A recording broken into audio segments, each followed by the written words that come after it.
человек, он 24 часа уделяет на ваши звонки и на ваши сообщения. Убедительная просьба тем, кто обращаются за помощью, пожалуйста, только на WhatsApp пишите адрес и номер телефона. Не обязательно ему звонить по 150 раз и уточнять.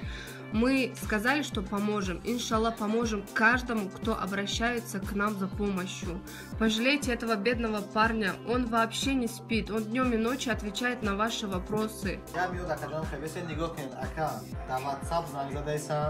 یا در واتساپ در بالای خطی اکا گاب زده ایسان در بالای اکا زنگ زده ایسان این یه سبشینی های اکا جان این بالای او زنگ زده ایسان یکان جای پوشیدهش نیست التماس مرا بفهمید با مرور زمان همه را کمک می‌رسونیم ان شاء الله این بالای او زنگ ایسان در واتساپ هستن اون سبشینی چه جواب بدم خواهش می‌کنم التماس بچه‌ها با نوبت همه را ما کمک می‌کنیم التماس من مدام هستم خب خطیش ما